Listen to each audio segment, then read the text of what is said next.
हमने इसके बारे में पहले भी बात करी है और हम रेवलेशन की प्रकाशित वाक्य की उन 7 कलीसियाओं में से देख रहे हैं। उनमें से 2 कलीसियाओं के बारे में हम देख चुके हैं ऑलरेडी। पहली थी एफेसस की कलीसिया और दूसरी थी स्मरना की कलीसिया। और इनके बारे में हमने जब देखा और सीखा और उनके लिए सब के लिए एक बड़ी कॉमन बात लिखी गई है कि आत्मा कलीसियाओं से क्या कहता है। ये उस जमाने की कलीसियाएं हैं जो कि माइनर टर्की में पाई जाती हैं और आज भी ये जगहें हैं अपने में। और इनमें से हमने 2 के बारे में बात करी थी। एक एफेसस की कलीसिया के बारे में बात करी गई थी और दूसरी स्मरना की कलीसिया के बारे में बात करी गई थी। स्मरना की कलीसिया के जो लास्ट हमारी कलीसिया थी उसके बारे में मैं आपको रिमाइंड कराना चाहता हूं कि वो ऐसी कलीसिया थी। अब 7 कलीसियाओं के बारे में अच्छी बात भी है और शिक्षा की बात भी है और कुछ चेंज करने की बात भी है। और स्मरना की कलीसिया एक लौती कलीसिया थी जिसके बारे में सिर्फ अच्छी बात थी, कोई उसके लिए कंप्लेन नहीं थी, but at the same time उसको आगाह किया गया था कि तुम्हें बड़ी पीढ़ा में से होकर के जाना पड़ सकता है, तुम्हें बड़े कलेश में से होकर के जाना पड़ सकता है। और हम उस कलीसिया से यही सीखते हैं। और ये कलीसियाएं हमारे उन पास्ट की, ये जो हिस्ट्री थी हमारी, वो हिस्ट्री की चर्चेस की रियलिटी बताते हैं और साथ में हमारे आने वाले फ्यूचर को भी प्रिपेयर करते हैं। Yes, hallelujah. ये वचन, ये परमेश्वर की किताब, ये परमेश्वर की कलीसिया, ये पवित्र आत्मा की अगुवाई में लिखे हुए वचन हमें हमारे भविष्य के लिए आगाह करते हैं, हमें तैयार करते हैं, हमें इनकरेज करते हैं कि हम अपने आप को, अपनी कलीसिया को कैसे परमेश्वर में बढ़ा सकते हैं, कैसे परमेश्वर में अपने आप को और स्थिर कर सकते हैं। मैं आज आपको लेके चलना चाहता हूं तीसरी कलीसिया के बारे में। इनफैक्ट ये चौथी कलीसिया है, तीसरी कलीसिया के बारे में कभी और मैं बात करूंगा। चौथी कलीसिया आपको मिलेगी प्रकाशित वाक्य दूसरे अध्याय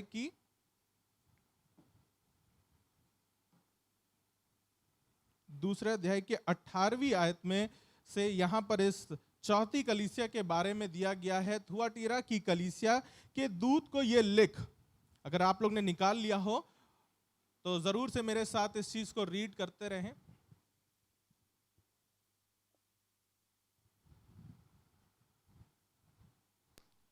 ये जो थुआतीरा है, ऑब्वियसली ये भी एशिया माइनर का ही पार्ट है और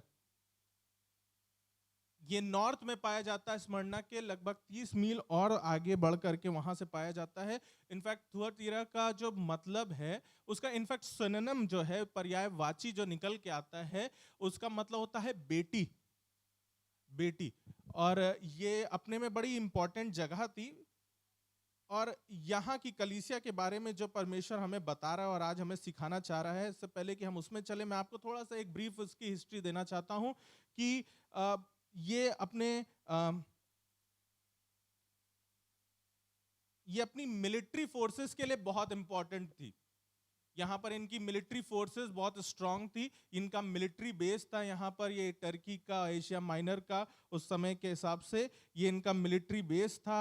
और पॉलिटिकली बहुत ही एक्टिव जगह थी, पॉलिटिकली एक्टिव जगह थी। और एक तरीके से सब चीजों का गढ़ था। यहाँ पर बहुत से ट्रेड होते थे, बहुत से मार्केट्स होते थे, बहुत से बिजनेसेस होते थे रन यहाँ से।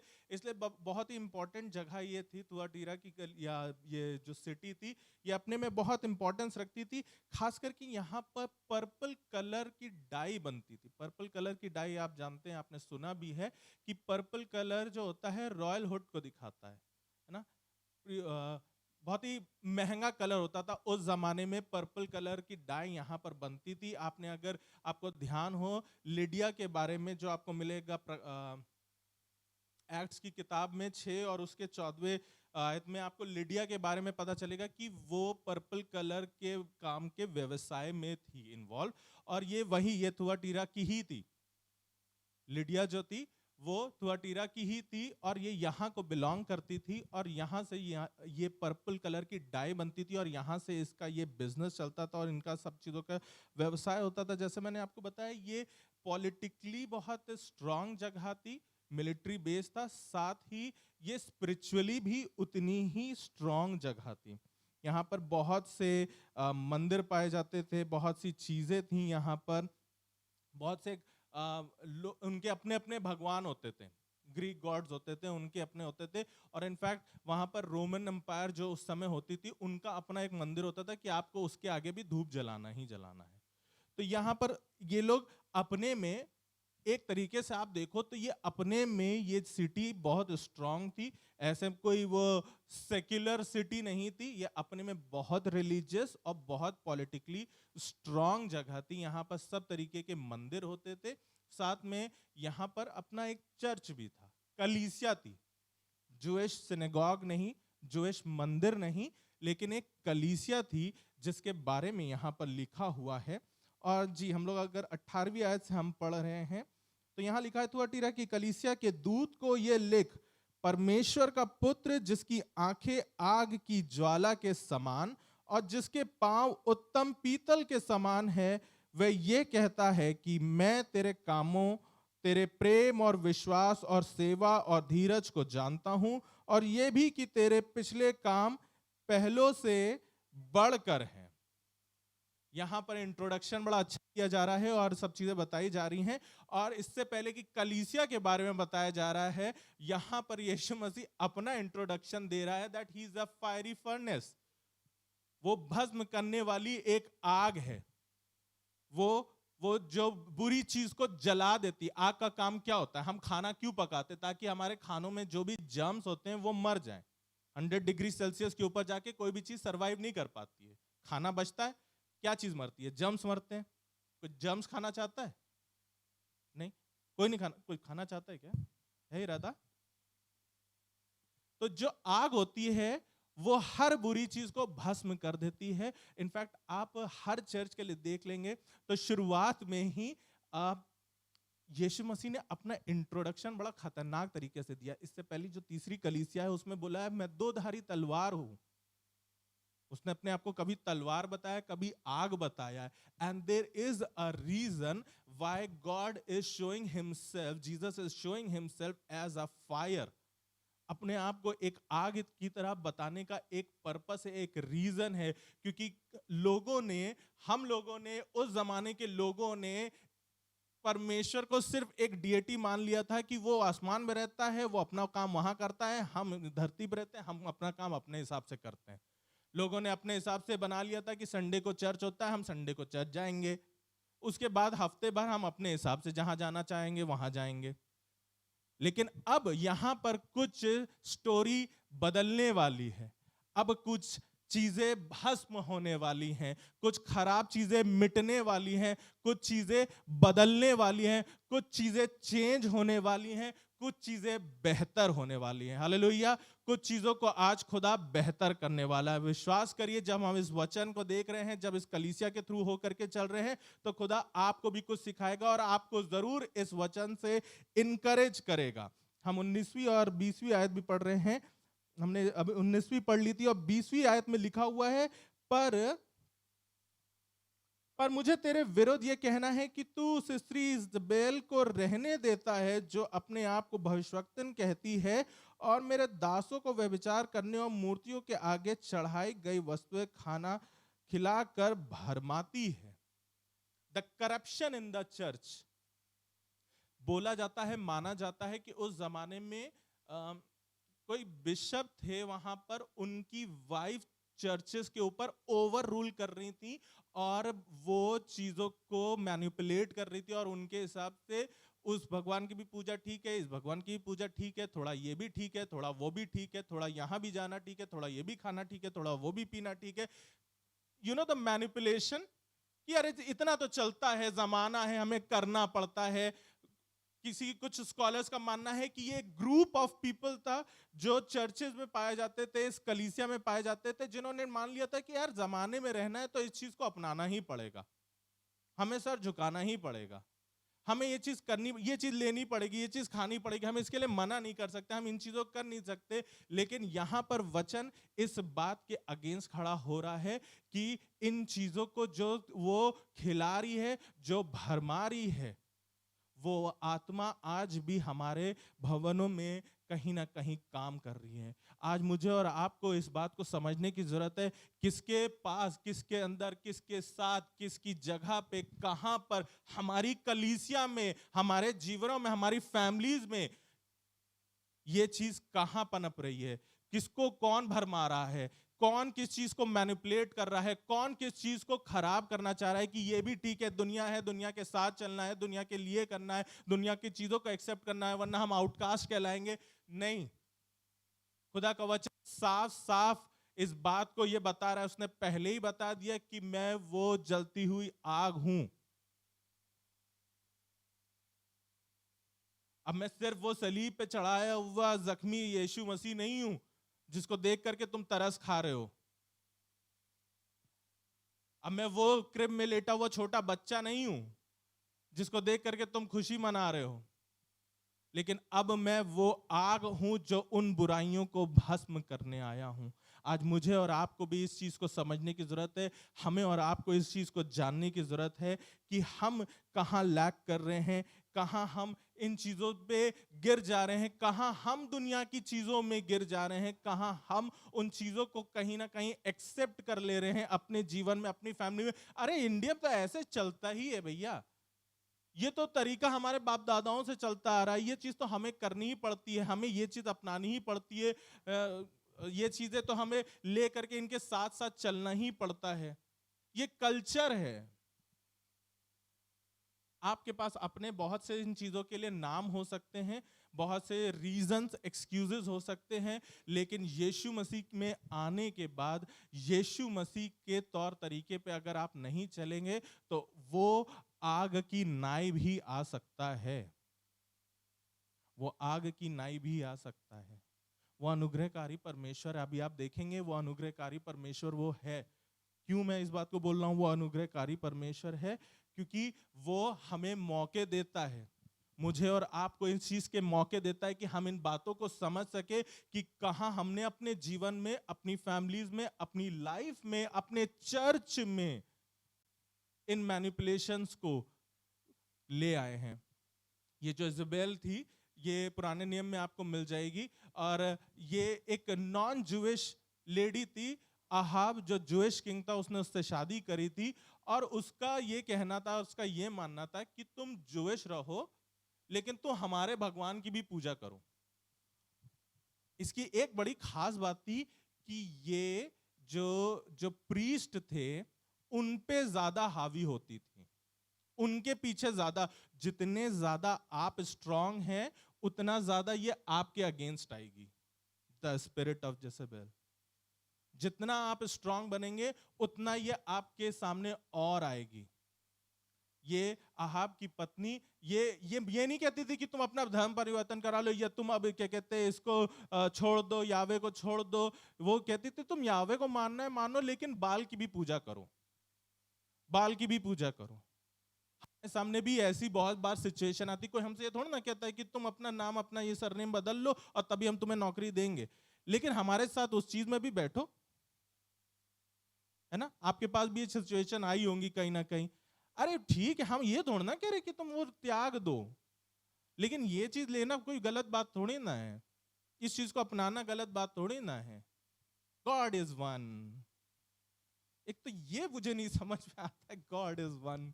Yes it is, God is one and that is truly Jesus Christ.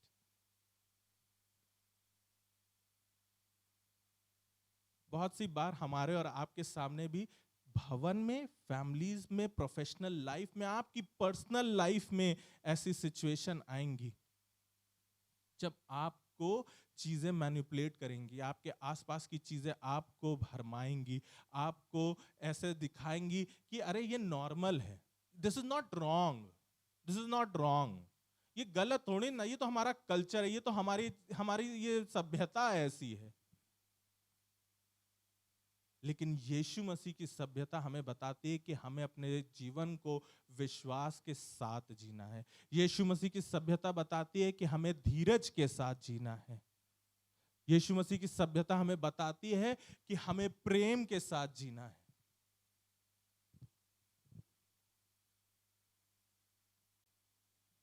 नए नियम में 27 बुक में से 22 बुक्स लगभग लिखी गई हैं सिर्फ इसलिए कि चर्चेस को चेक करा जा सके, है ना। पौलुस की पत्रियां किसके लिए होती थी? कलीसियाओं के लिए होती थी, उनको करेक्ट करने के लिए होती थी, उनको चेक करने के लिए होती थी, उनको बेहतर करने के लिए होती थी कि चर्चेस ग्रो कर सके। चर्चेस कई बार ग्रो कर रहे होते हैं लेकिन एट द सेम टाइम अच्छी और बुरी बातें दोनों में ग्रो कर रहे होते हैं। God doesn't want that. खुदा नहीं चाहता है। खुदा खुदा सच बताऊं मैं आपको, तो मैं इस बात को पढ़ रहा था और मुझे ये चीज लिखी थी, इनफैक्ट मैंने ये लिख भी रखी और आगे मैं आपको दिखाऊंगा कि खुदा इससे पहले कि हमें न्यू रेवलेशन दे, वो हमें न्यू हार्ट देना चाहता है कि हम उस रेवलेशन को एक्सेप्ट तो कर पाए। वरना आपके लिए हर संडे की एक बात हो जाएगी कि ये इनका पार्ट आ गया, ये इनका पार्ट आ गया, ये इनका पार्ट हो गया, चलो अब 12 बज गए, घर चलते हैं। आपके पास जब तक वो हृदय नहीं होगा ना, जब तक आपके पास वो एक्सेप्ट करने वाला हृदय, वो सोच समझ नहीं होगी, तब तक आप वो सच्चे मसीह की आशीष को पा नहीं पाएंगे। हमें इसलिए अपने आप को, अपने जीवनों को, अपनी चीजों को चेक करने की जरूरत है कि हम कहां किस तरीके से जेज़ेबेल की बातों में, वो उस मैनिपुलेशन की बातों में कहां पर हम गिर गए हैं, कहां पर हम चीजों में उसकी बातों में आ गए। हम 21वीं आयत पढ़ रहे हैं, मैंने उसको मन फिराने के लिए अवसर दिया पर वे अपने व्यभिचार से मन फिराना नहीं चाहती। 22वीं आयत, देख मैंने उसे रोग क्षय पर डालता हूं और जो उसके साथ व्यभिचार करते हैं यदि वे भी उसके से काम से मन ना फिराएंगे तो मैंने उन्हें बड़े कलेश में डालूंगा। The chance, the opportunity is given to her. और साथ में ये समय, ये चांस, ये अपॉर्चुनिटी हमें भी दी जा रही है, कलीसिया को दी जा रही है, कलीसिया को दी जा रही है। जैसे मैंने अभी आपको बताया कि ज्यादातर किताबें कलीसियाओं को बेटर करने के लिए, उनको चेक करने के लिए ली गई हैं, लिखी गई हैं। हमें भी इन वचनों से सीखना है। सिर्फ प्रॉस्पेरिटी से आपका सैल्वेशन नहीं आने वाला भैया, कि आपके पास आप आशीष मांगते रहो, सेहत मांगते रहो, आशीष मांगते रहो, सेहत मांगते रहो, आशीष मांगते रहो, सेहत मांगते रहो। That's not Christian life. Christian life is to live for Christ. Manipulation से हट करके, उन खराब बातों से हट करके, उन चीजों को अपने अंदर ना आने देने के लिए यहां पर बताया जा रहा है। परमेश्वर ने इसको, इस झूठी भविष्यवक्तन को भी मौका दिया था। God gives us the opportunity. ऐसा नहीं है कि, इनफैक्ट ये लिखा हुआ है कि जब तक पृथ्वी के हर एक जन को उसका सुसमाचार ना मिल जाए तब तक परमेश्वर का आगमन नहीं होगा। What does it mean? God wants everyone to hear His voice. खुदा चाहता है कि मैं, आप, XYZ दुनिया के हर इंसान के पास एक बार तो मैसेज पहुंच जाए। डिपेंड्स ऑन यू कि आप एक्सेप्ट कर रहे हो कि नहीं। आज आप अपने आप को चेंज करना चाहते हो कि नहीं। आज आप अपने आप को, अपने हालातों को, अपनी चीजों को, अपने विश्वास को बदलना चाहते हो कि नहीं। या आप उसी मैनिपुलेशन में ठीक है चलता रहेगा, हम चला रहे हैं, हमारी चल रही है, हमने बिता दिया, ये बोल करके आप चलते रहना चाहते हो।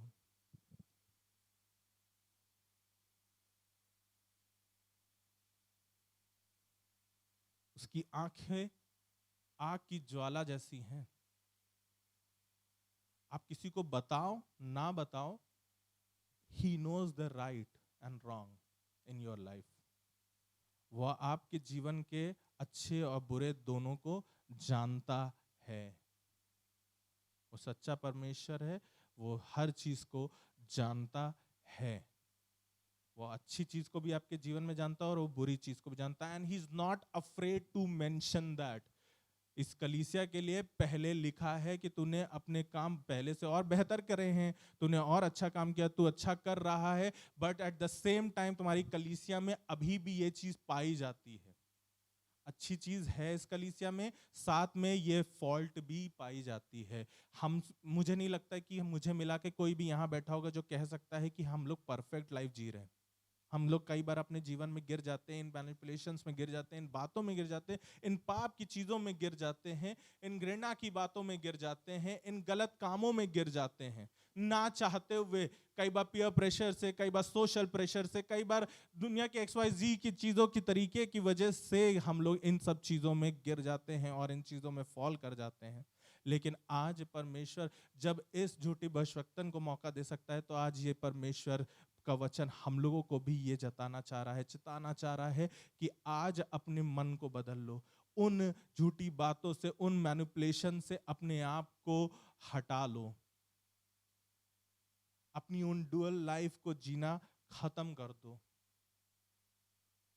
उन चीजों को बंद कर दो। मुझे नहीं पता किसके लिए वचन है, मेरे लिए, आपके लिए, ऑनलाइन जो सुन रहे हैं उनके लिए है या किसके लिए, लेकिन परमेश्वर ने मुझे ये वचन दिया, मैं आपके साथ बांट रहा हूं। मुझे मालूम है कि ये बहुत कठिन वचन है, बहुत डायरेक्ट भी हो सकता है कुछ लोगों के लिए,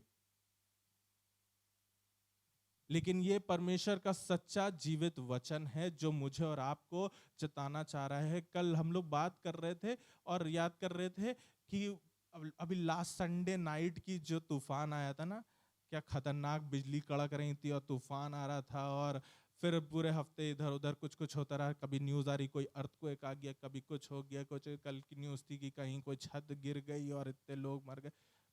तमाम चीजें हो रही हैं। द एंड इज नियर,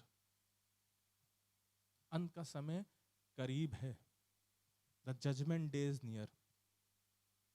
परमेश्वर शायद अपने कलीसिया को यही बताना चाह रहा है कि मेरा आगमन करीब है। जो चीजें अभी रह गई हैं मेरे और आप में, उनको हम बेहतर कर सके, उनको हम चेंज कर सकते, हम उनको और अच्छा कर सके, इन मैनिपुलेशन की बातों से और बाहर निकल सके, अपने आप को और स्ट्रांग कर सके। हम 23वीं और 24वीं आयत पढ़ रहे हैं। मैं उसके बच्चों को मार डालूंगा, तब उस कलीसिया जान लेगी कि हृदय और मन का परखने मैं ही हूं, और मैं तुमसे हर एक को उसके कामों के अनुसार बदला दूंगा। See, God doesn't want to fight you, God doesn't want to punish you. खुदा आपको पनिश नहीं करना चाहता, वो आपसे लड़ना नहीं चाहता, वो आपको जलाना नहीं चाहता, वो आपको मारना नहीं चाहता है। पॉइंट ये नहीं है। पॉइंट ये है कि आप अपने आप को चेंज कर लो, आप अपने आप को बेहतर कर लो। यहां लिखा ना, अभी हमने पढ़ा कि जो अपने आप को उससे काम से छुड़ा नहीं लेंगे, उन बातों से बदल नहीं लेंगे, उनके लिए बातें लिखी गई हैं। लेकिन मैं और आप जो इस बात को समझते हैं, जो परमेश्वर यीशु मसीह पे विश्वास रखते हैं, मेरा विश्वास है कि जब हम पश्चाताप करते हैं तो हम परमेश्वर के पास, उसके साथ, उसके स्वर्ग लोक में होंगे। हालेलुया। हम उसके पास होंगे। हम किसी फायरी फर्नेस में नहीं जाने वाले हैं, क्योंकि हम अपने मनों को बदलने वाले हैं, अपने चाल चलन को बदलने वाले हैं, अपनी चीजों को बदलने वाले हैं, अपने आप को बदलने वाले हैं। 25वीं आयत में लिखा है, पर हाँ, जो तुम्हारे पास है उसको मेरे आने तक थामे रहो। Hallelujah, hallelujah. जो आपके पास है उसको थामे रहो। शायद आपके पास इस समय बहुत कुछ नहीं है इन फिजिकल रेल्म, शायद आपके पास स्पिरिचुअली भी, इमोशनली भी आपके पास बहुत कुछ नहीं है। इमोशनली शायद आप ब्रोकन हो, शायद स्पिरिचुअली आपको लग रहा है कि मेरे कुछ फायदा नहीं हो रहा है मसीह जीवन में, लेकिन मेरे को विश्वास में चलना है, पता नहीं कब मेरा उद्धार होगा। या फिजिकल रेल्म में, खुदा मैं कब से आशीषें मांग रहा हूँ, चीजें बढ़ नहीं पा रही हैं, लेकिन मैं तेरे साथ तेरे भवन में आ रहा हूं। परमेश्वर का वचन यही बता रहा है, उन चीजों को थामे रहो, थामे रहो, उन चीजों के साथ चलते रहो। Things will change, God is alive. Hallelujah, God is alive. वो जीवित परमेश्वर है। उसने आपको त्याग नहीं दिया, उसने आपको छोड़ नहीं दिया, उसने आपको जाने नहीं दिया, वो आपको भूल नहीं गया है, और ना ही वो आपको पनिशमेंट देने में इंटरेस्टेड है, ना ही वो आपको मारने में, ना ही वो किसी तरीके से आपको नुकसान पहुंचाने में इंटरेस्टेड है। But the point what I am trying to make here is कि जो चीजें हमारे अंदर कमी है उनको बेहतर कर सके हम, ये वचन हमें बता रहा है कि हम एज अ कलीसिया, एज अ चर्च अपने आप को कैसे बेहतर कर सकते हैं। यहाँ किसी एक इंडिविजुअल की बात नहीं हो रही है। इस कलीसिया में किसी एक इंडिविजुअल की बात नहीं हो रही थी, ये ऑन द होल कलीसिया के बारे में बात हो रही थी। इनफैक्ट यहाँ पर आप और साइड में पढ़ेंगे तो यहाँ पर लिखा रहता है, यहाँ पर बताया गया स्टडी बाइबल कि ये चर्च का काम है कि चर्च के हाल को देखे और उनको मॉनिटर करें। सिर्फ ये नहीं कि दुआ करे, आशीष पाए, पास करके चले जाए, अपना काम बनता भाड़ में जाए, नहीं। ये चर्च का काम है, ये चर्च के लोगों का काम है कि आपस में एक दूसरे के साथ संगति रखें, साथ में अगर किसी को कोई तरीके से नीड है तो उस नीड को भी आप चेक कर सके। नीड सिर्फ ये नहीं होता कि आपने 500 रुपए की पत्ती पकड़ा दी या आपने किसी का राशन भर दिया। There are 100 types of needs. 100 तरीकों की नीड्स हो सकती, किसी की इमोशनल नीड हो सकती, किसी की स्पिरिचुअल नीड हो सकती है, किसी की किसी तरीके की नीड हो सकती है। और साथ में नीड के कई बार there are things which you need to correct with each other. अभी एक दिन मैं एक जगह पर था और वहां पर कुछ अंकल लोग बैठे थे और वो आपस में बात कर रहे थे कि ये बताओ तुम चर्च क्यों नहीं आ रहे हो। वो चर्च के आसपास की भी जगह नहीं थी और नॉन एबीसी, नॉन एबीसी। वो अंकल उनसे कहने लगे ये बताओ तुम चर्च क्यों नहीं आ रहे। उन्होंने कहा कि अरे हम क्या अलग है। उन्होंने अपने रीजन दिए कि हमारे यहाँ आते नहीं है, ये नहीं होता, वो नहीं होता है। बट मैं सुन करके बहुत खुश हो रहा था उन अंकल की बात से कि बताओ यहाँ पर कोई माहौल नहीं है, ना चर्च का किसी ने सी भी जिक्र करा हो, but he was so proactive कि उस जगह पे भी वो इंसान को चेक कर रहे हैं, वो उस इंसान को किस तरीके से इनकरेज कर रहे हैं कि क्यों नहीं आ रहे हो, क्या हो गया, क्या कर रहे हो, क्या गलती हो गई। हमें भी ऐसा ही बनने की जरूरत है। ये वचन हमें यही सिखा रहा है। इनफैक्ट ये सारी कलीसियाओं से जब बात हो रही तो ये कलीसियाओं को हमें अडाप्ट करने की जरूरत है कि हम अपनी कलीसिया को कैसे बेहतर कर सकते हैं, अपने आप को कैसे बेहतर कर सकते हैं, अपने अंदर से इन बातों को देखिए। जब ये बातें हटेंगी ना तभी आप पूरी तरीके से परमेश्वर की तरफ फोकस कर पाएंगे, वरना आप मैनिपुलेशन में लगे रह जाएंगे। ये आपके लिए एक अनदर संडे होकर के आप घर चले जाएंगे। लेकिन जिस दिन आपने परमेश्वर के नाम को एक्सेप्ट कर लिया और इन बातों से पश्चाताप कर लिया तो परमेश्वर अपने आप को आपके सामने रखेगा। कि 26वीं आयत को हम पढ़ रहे हैं, जो जय पाए और मेरे कामों के अनुसार अंत तक करता रहे, मैं उसे जाति जाति के लोगों पर अधिकार दूंगा। We want to get bless, right.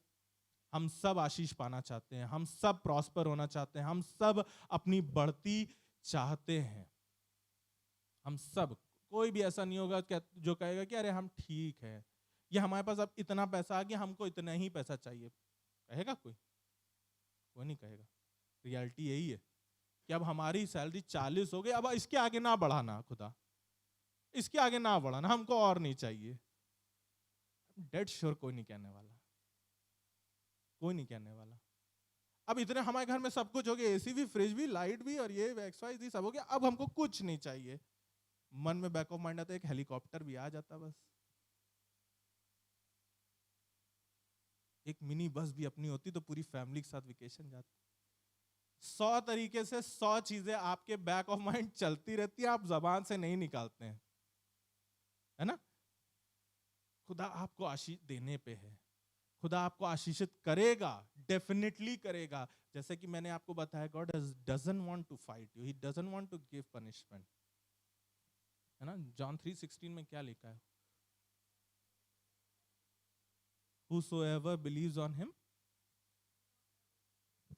but have eternal life, वो आपको अनंत जीवन देना चाहता है। Whosoever, जो उसके नाम पे आज विश्वास करे, जो उसके नाम के साथ चले, जो उसके नाम के हिसाब से चले, जातियों के लोगों पर अधिकार देगा।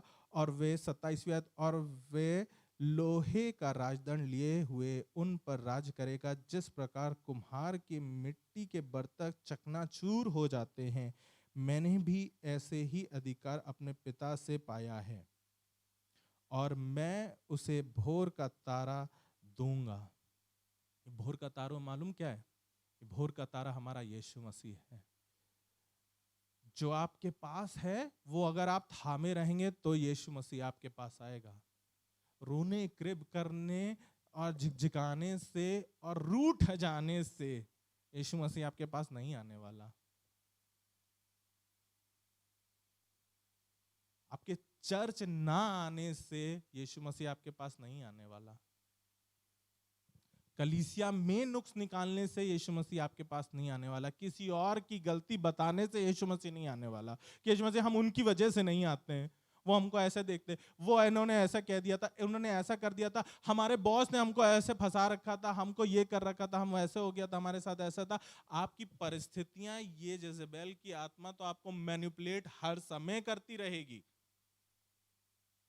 ये हर समय दुनिया की चीजें, ये बाल की चीजें आपको हर समय फंसाती रहेगी। हर समय वो चाहेगी कि आप जो हो, आप क्रिश्चियन हो, आप मसीह अपने आप कहलाते हो, आप बिलीवर कहलाते हो, कहलाते रहो, लेकिन थोड़ा इधर भी तो आओ, इधर भी तो चलो, ये भी तो करके देखो, वो भी तो करके देखो, इन चीजों को भी अपनाओ। ये सब तो ट्रेंडिंग है, नहीं करोगे तो आउटडेटेड कहलाओगे, गांव वाले कहलाओगे, पुराने जमाने के कहलाओगे। लेकिन परमेश्वर का वचन बता रहा है कि जो तुम्हारे पास है उसे थामे रहो, तो उसे वो भोर का तारा देगा। वो यीशु मसीह तब आपके पास आने पाएगा। वो आपको जातियों का अधिकारी बनाएगा। He wants to bless you. He doesn't want to punish you. वो आपको पनिश करके, वो आपको दुख दे करके खुश नहीं होता है। किसी के दुख से कभी यीशु मसीह परमेश्वर खुश नहीं होता है, लेकिन वो आपको सुखी ही देखना चाहता है। वो आपको मेरे साथ निकाल ले 2 तिमुथियो 2 अध्याय और उसकी 20वीं आयत। 2 तिमुथी 2 चैप्टर और उसकी 20वीं आयत। देखिए यहाँ पर 2 तरीके की चीजें होती हैं। यहाँ पर हम लोग ने अभी पढ़ा ना कि उसकी आंखें सही और गलत को भी समझ लेती हैं, और उसकी कैरेक्टरिस्टिक भी 2 बताई गई हैं। और यहाँ पर भी 2 तिमुथियस और 2 अध्याय और उसकी 20वीं आयत में लिखा है, बड़े घर में ना केवल सोने चांदी ही के पर काट और मिट्टी के बर्तन भी होते हैं, कोई कोई आदर और कोई कोई अनादर के लिए। हर जगह ये 2 तरीके की चीजें पाई जाती हैं। हर जगह ये डुअल मेंटालिटी की टेंडेंसी आती ही आती है, जो आपको कुछ कहीं बढ़ाती हैं और कहीं वो थोड़ा सा उसको घटाती भी हैं। कई बार आपको आपकी मेंटालिटी, आपके नेचर, आपकी हैबिट्स आदर दिलाएंगी, लेकिन एट द सेम टाइम आपका कई बार नेचर आपको अनादर भी का बर्तन भी बना देता है। कई बार हमारी टेंडेंसी, हमारा ह्यूमन नेचर, कई बार हमारी हैबिट्स हमको इन तरीके से भी ले जाती है, अच्छे तरीके से भी, कि वो बड़े भैया बहुत अच्छे सुशील संयम टाइप के हैं, हमने यही देख करके शादी करी थी, कितने सॉर्टेड लगते हैं। अब 15 साल शादी के हो गए, बीवी से बात ही नहीं करते, इतने सॉर्टेड हैं। अब दिक्कत यहां आ रही है कि हमसे कुछ बात ही नहीं कर रहे हैं, अब इस पे डिवोर्स होने जा रहा है। लोगों ने अपने आप को इतना ज्यादा वो कर लिया, स्टर्न कर लिया, स्टबन कर लिया है कि वो परमेश्वर के वचन को पढ़ते हैं, लेकिन वो पढ़ते सिर्फ इसलिए हैं कि पास्टर ने बोला था, मम्मी पापा ने बोला था, और ये इट्स लाइक अ बुक। दुनिया में 100 क्या खरबों लोग हों जिन्होंने बाइबल पढ़ी है, Christian, non Christian, believer, non believer, not everyone is a believer. पढ़ाई के लिए स्कॉलर्स भी बाइबल पढ़ते, दैट डजंट मीन कि वो क्रिश्चियन बन गए। और आप क्रिश्चियन हो करके सिर्फ बाइबल को एज अ बुक पढ़ेंगे तो इट डजंट मीन कि आप बिलीवर हो गए। तो हमें समझने की जरूरत है कि हम किस टाइप का बर्तन बना रहे हैं अपने आप को। हमारे अंदर दोनों टेंडेंसी हैं। अच्छे आदर का भी बर्तन बनाने की टेंडेंसी है और अनादर बनाने की भी टेंडेंसी है। ये हम पे डिपेंड करता है। ये भरमाने वाली चीजें हमारे साथ हर समय चलती रहेंगी, ये आती रहेंगी। ये टेम्पटेशन, ये घृणा की बातें, ये गुस्सा, ये लोभ, ये दूसरे XYZ एक्सटर्नल फोर्सेस हमारी तरफ आती रहेंगी। किस रूप में आएंगी मैं नहीं आपको बता सकता हूं, कहाँ से आएंगी ये नहीं बता सकता हूँ, ये परमेश्वर की आत्मा ही सिर्फ आपको बता सकती है। और मैं अपने वचन को यहाँ पर एंड करना चाहता हूँ और उसकी 28वीं और 29वीं आयत को हम लोग पढ़ रहे हैं। और मैं उसे भोर का तारा दूंगा, जिसके कान हो वह सुन ले कि आत्मा कलीसियाओं से क्या कहता है। जब आपके पास अब ये टेम्पटेशन आए, ये क्वेश्चंस आए, ये परेशानियां आए, ये मैनिपुलेट करने वाली बात आए, तो याद रखिएगा कि पवित्र आत्मा कलीसियाओं से क्या कहता है। आत्मा कलीसियाओं से क्या कहता है। It is not only about one church. ये सिर्फ थुआतीरा की कलीसिया के लिए नहीं है, इस बेटी के लिए नहीं है, उस जमाने की इस कलीसिया के लिए नहीं है, लेकिन कलीसियाओं से क्या कहता है ऑल ओवर द वर्ल्ड।